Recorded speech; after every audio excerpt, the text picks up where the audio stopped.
নিরীহ জাহালুমরাই বারবার নানা কালো চক্রে আটকা পড়েন। সম্প্রতি বিনা দোষে হাজত খাটা জাহালুমের মুক্তির ঘটনা না ঘটলে হয়তো এটিও অন্যগুলোর মতোই চোখের আড়ালেই থেকে যেত। কার ভুলে জাহালুমের কারাভোগ, আর জাহালুমের ইন্ট্রোডিউসার ব্যাংক কর্মকর্তাদের বিরুদ্ধেই বা কি ব্যবস্থা নেওয়ার আছে?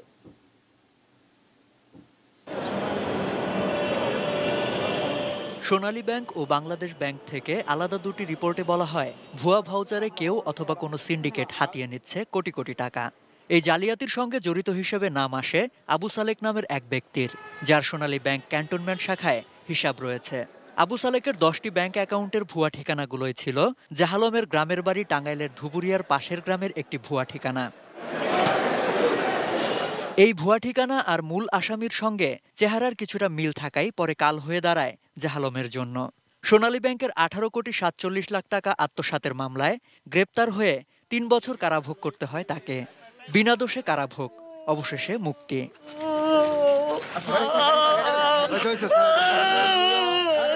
এটিএন নিউজের সাথে কথা বলতে গিয়ে জাহালম দাবি করেন, যাদের কারণে তার এই দীর্ঘ কারাভোগ তাদের যেন বিচার হয়।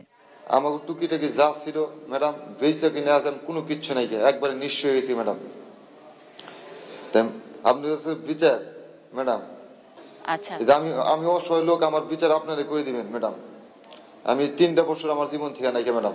ব্যাংকের অ্যাকাউন্ট করতেই যেখানে গ্রাহককে কঠিন প্রক্রিয়ার মধ্য দিয়ে যেতে হয়, সেখানে মামলার মূল আসামি সালেকের পরিবর্তে জাহালমের আবির্ভাব কিভাবে, আর কিভাবেই বা জাহালমকে ব্যাংকের ইন্ট্রোডিউসার সালেক হিসেবে চিহ্নিত করেন, এখানেই আসে ব্যাংক কর্তৃপক্ষ অথবা সংশ্লিষ্ট জালিয়াত চক্রের বিষয়টি। মানে ওই ব্যাংক কর্মকর্তা, ওই পিয়ন, এদের সঙ্গে সালেকের একটা যোগাযোগ আছে। অবশ্যই একটা যোগসাযোগ যদি না থাকে, যেটা বললেন যে শহীদুল ইসলাম 9 নং সাক্ষী হিসেবে যিনি আদালতে সাক্ষী দিয়েছেন, তিনি ছিলেন আবু সালেকের ইন্ট্রোডিউসার।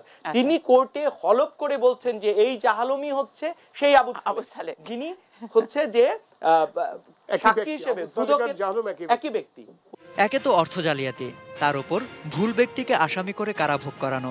পেছনে দায়ী ব্যক্তি যে বা যারাই হোক না কেন, খুঁজে বের করে আইনের আওতায় আনা হোক বলে দাবি বিশিষ্টজনদের।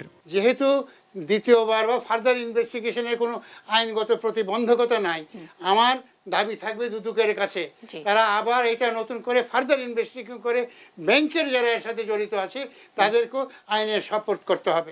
সম্রাট আনোয়ার, এটিএন নিউজ, ঢাকা।